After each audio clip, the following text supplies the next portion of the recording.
भारत को पाकिस्तान में ऐसी सिचुएशन बना के रख दिया है। हम सभी दिमागी नक्सल यहाँ पर एनडीए की जवाबदेही अकाउंटेबिलिटी तय करने आए हैं। सबसे ज्यादा पेपर लीक में अगर कोई सहयोगी है भारतीय जनता पार्टी का तो वो एनडीए है। यही है देश की दुविधा कि मोदी अरविंद का चश्मा पहनो, अपना भविष्य गर्त में लाओ। मैं इस समय एनएसयूआई पर मौजूद हूँ। यहाँ एनटीए का दफ्तर है, दरअसल नेशनल टेस्टिंग एजेंसी है, उसका यहाँ दफ्तर है। जहाँ आज एनएसयूआई है वो कांग्रेस की जो छात्र विंग है उसके कार्यकर्ता प्रदर्शन करने के लिए पहुंचे हैं। दरअसल जो जिस तरह से यूजीसी नेट का जो एग्ज़ाम है वो री एग्ज़ाम करने के लिए जो शेड्यूल आया उसको लेकर ये जो छात्र हैं वो प्रदर्शन कर रहे हैं। दरअसल छात्रों का ये आरोप है कि लगातार जो है परीक्षाओं में गड़बड़ियां हो रही हैं और लगातार जो है पेपर लीक हो रहे हैं। उसके बावजूद जो है एनटीए को बर्खास्त नहीं किया जा रहा है। उसके साथ जो नए शिक्षा मंत्री हैं वो भी एक तरीके से सवालों के घेरे में है, क्योंकि जून में जो परीक्षा हुई थी उसका 3 एग्ज़ाम जिसमें इंग्लिश, कॉमर्स और सोशियोलॉजी के एग्ज़ाम है जो वो लीक दरअसल उनमें गड़बड़ी हुई है। दरअसल गड़बड़ी भी छोटी मोटी गड़बड़ी नहीं, दरअसल उनकी जो है स्पेलिंग मिस्टेक, कई विद्वानों के नाम जो है वो गलत लिखे गए।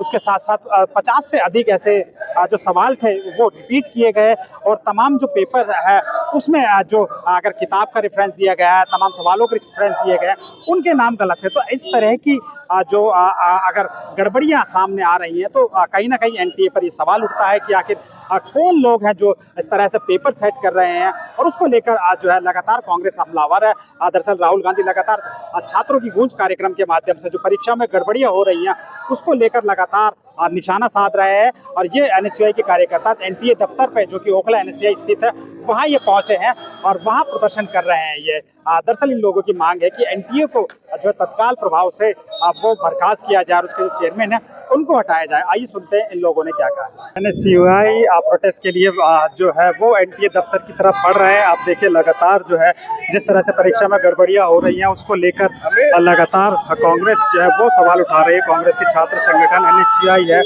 वो प्रोटेस्ट के लिए एनटीए दफ्तर पर पहुंचे। जिस तरह से यूजीसी नेट का जो एग्जाम है उसमें को री एग्जाम करने का जब से शेड्यूल आया उसको लेकर लगातार एनटीए वो सवालों के घेरे में है। अब एनएसयूआई इसी को लेकर एनटीए दफ्तर पर प्रोटेस्ट के लिए पहुंचे। तमाम एनएसयूआई के जो अध्यक्ष है विनोद जाखड़ वो यहाँ पहुंचे। उनके नेतृत्व में जो तमाम छात्र हैं वो यहाँ प्रोटेस्ट के लिए पहुंचे। आप लोग यहाँ प्रोटेस्ट के लिए पहुंचे, क्या आप लोगों की वी आर दिमागी नक्सल्स। हम सभी दिमागी नक्सल यहाँ पर एनटीए की जवाबदेही अकाउंटेबिलिटी तय करने आए हैं। ये एनटीए आप देखेंगे पेपर लीक का जो इनका जो कारोबार चला पिछले 10 सालों में 89 से ऊपर पेपर लीक हो चुके हैं। एनटीए के चेयरमैन है प्रदीप जोशी और प्रदीप जोशी के यदि हम कार्यकाल पर देखें तो 2006 से लेकर के 2011 तक अगला व्यक्ति मध्य प्रदेश आयोग का चेयरमैन था। व्यापम बड़ा घोटाला होता है इनके नेतृत्व में। 11 से 15 तक अगला व्यक्ति छत्तीसगढ़ आयोग का चेयरमैन था, वहाँ भी भयंकर पेपर लीक होता है। उसके बाद अगला व्यक्ति यूपीएससी का सदस्य और चेयरमैन बनता है, वहाँ भी जो हो हल्ला किया हो या किया हो। और 2023 से अब तक अगला व्यक्ति एनटीए का चेयरमैन है। आप देखेंगे कि 23 में यूजीसी नेट का पेपर लीक होता है, 24 में नीट का पेपर लीक होता है, फिर से यूजीसी नेट का पेपर लीक होता है और 2026 में पुनः यूजीसी नीट है, नीट का पेपर लीक हो जाता है। और फिर से अब क्या हुआ, 3 पेपर की बात आ गई, इंग्लिश, कॉमर्स, सोशियोलॉजी। भयंकर इरेगुलरिटी है भाई, इसका जवाब कौन देगा? इसके जवाबदेही कौन तय करेगा? हम सारे दिमागी नक्सल्स एनटीए की इस सरकार की अकाउंटेबिलिटी तय करने आए। इसमें ये जो पूरे देश के जो अंधभक्त हैं ये उन्होंने लगा रखा है। हम तो ये दिखा रहे हैं कि तुमने ये चश्मा लगाया, हमको देख के कम से कम पहचानो कि ये मोदी अरविंद लिखा हुआ है। जैसे जैसे देश मोदी अरविंद का शिकार हो रहा है ऐसे आप ये चश्मा पहनेंगे ना तो आपको ये एनटीए ऑफिस नहीं लगेगा।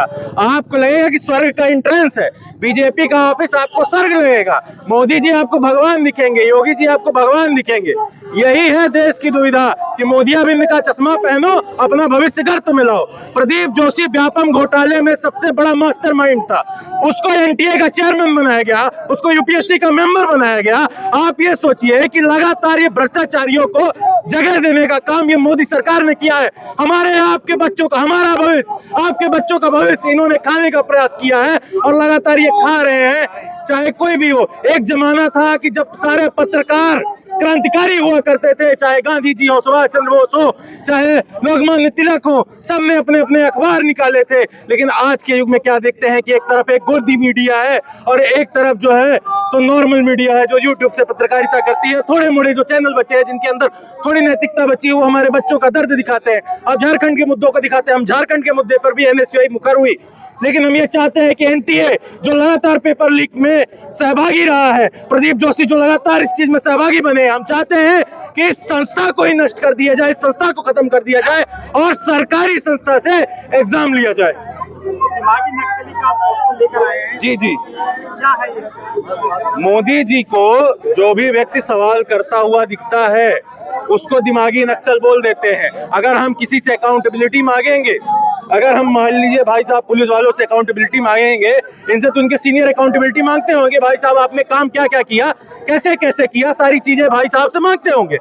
लेकिन इनसे प्रदीप जोशी साहब से चंदे का हिसाब मांगेंगे, वो जो भ्रष्टाचार किया उसका हिसाब मांगेंगे, जनता के कामों का हिसाब नहीं मांगेंगे। आप जनप्रतिनिधि हो भाई साहब, जनप्रतिनिधि मतलब you are accountable to the people of this country, but you aren't even realising it, you are faking it. जैसा आप हर बार करते हो किसी न किसी एक घटिया शब्द के साथ में, ये जो मान के चलिए होने वाले नए गोरे हैं, इन्होंने नए नए शब्द इस्तेमाल कर लिए, नए नए शब्द इजाद कर लिए हैं कि ये नए नए शब्दों में उलझा रहे हैं। चंदा चोरी का मुद्दा हो, पेपर चोरी का हो, लगातार जो है जैसे ही चंदा चोरी का मुद्दा उठता है ये कोई ना कोई पेपर लीक करा देते हैं, क्योंकि इस हिंदुस्तान में धर्म से बड़ी कोई चीज है ही नहीं। इन्होंने ये मान के रखा है, धर्म जात पे बांटना शुरू कर दिए हैं और हम केवल छात्र जो है केवल यही लड़ाई लड़ रहे हैं हमेशा कि हमारा भविष्य सुधर जाए, एनटीए को बैन कर दिया जाए, बंद कर दिया जाए और ऐसे भ्रष्टाचारियों को कम से कम जगह न दी जाए। उस सिस्टम सुधारने की जरूरत है, आदमी बदलने से कुछ नहीं होता भैया। लोग प्रोटेस्ट पर पहुंचे, क्या आप लोगों की मांगे हैं? हमारी सिंपल सी साधारण सी सिर्फ एक ही मांग है कि एनटीए को जल्द से जल्द बैन किया जाए। एनटीए कोई ऐसा एग्जाम नहीं है जो सही तरीके से करवाने में कोई भी एग्जाम सही तरीके से कंडक्ट करवाने में सक्षम रही हो। ऐसा कोई एग्जाम नहीं है जो लीक ना हुआ हो। सबसे ज्यादा पेपर लीक में अगर कोई सहयोगी है भारतीय जनता पार्टी का तो वो एनटीए है। तो आज हमारी क्लियर एक ही साफ मांग है कि एनटीए को बैन करो और छात्रों के जो भविष्य के साथ खिलवाड़ हो रहा है उसे बंद करो। एनटीए दफ्तर पर पहुंचे आप, पुलिस आपको डिटेन कर रही है, सब लोग। ये पुलिस नहीं है, ये भारतीय जनता पार्टी के कार्यकर्ता हैं। जब भी भारतीय जनता पार्टी पे कोई बात आती है, कोई हाथ पहुंचती है, जब भी उनकी कोई चोरी पकड़ी जाती है तो दिल्ली पुलिस भारतीय जनता पार्टी के वॉलंटियर का काम करती है और आवाज उठाने वाले छात्रों को दबाने का काम करती है। देखिए हमने 2 दिन पहले 80वीं स्वतंत्रता दिवस मनाई, लेकिन मुझे नहीं लगता हम इस भारत देश में आज़ाद है।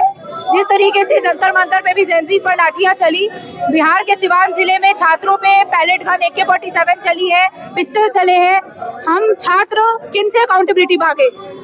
ये भाजपा जो सरकार है ना, ये एनटीए को ध्वस्त कर रही है और वो जो भाजपा के दलाल प्रदीप जोशी जो उस कुर्सी पर बैठ के दलाली कर रहा है, पेपर लीक कर रहा है, हमारी साफ मांग है कि तुम इस्तीफा दो।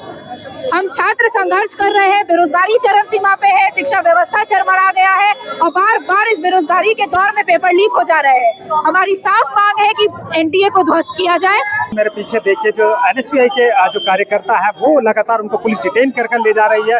दरअसल ये जो यूजीसी नेट का जो एग्जाम है, री एग्जाम, उसके शेड्यूल आने के बाद में जो प्रदर्शन करने के लिए पहुंचे हैं। दरअसल जिस तरह से जो परीक्षा में गड़बड़ी हुई है उसको लेकर जो रीशेड्यूल एग्जाम करने की जो बात सामने आई है, उसके बाद लगातार जो है वो छात्र संगठन जो एनएसयूआई है वो लगातार जो गुस्से में है। उनका कहना है कि पहले पेपर लीक, तमाम जो पेपर लीक हो रहे हैं, परीक्षा में गड़बड़ी हो रही है, छात्रों के साथ खिलवाड़ हो रहा है, आखिर एनटीए क्या कर रहा है? एनटीए को भंग करने की मांग को लेकर लगातार एनएसयूआई के जो छात्र हैं वो यहाँ प्रोटेस्ट कर रहे हैं। आप देखिए पुलिस जो है लगातार इनको डिटेन करके ले जा रही है। दरअसल एनटीए दफ्तर जो कि ओखला स्थित है, यहाँ पर ये छात्र पहुंचे, भारी संख्या पर पुलिस बल यहाँ मौजूद है और आप देखिए किस तरह से जो है लगातार जो है यूजीसी नेट का जो एग्जाम है, दरअसल 3 एग्जामों को लेकर जो शेड्यूल आया है वो जो जून में हुए थे उनमें गड़बड़ियां बताई जा रही हैं। दरअसल जो इंग्लिश और कॉमर्स और सोशियोलॉजी का जो एग्जाम है उनमें गड़बड़ियां बताई गई हैं। दरअसल ये गड़बड़ियां बहुत मामूली गड़बड़ी जिनको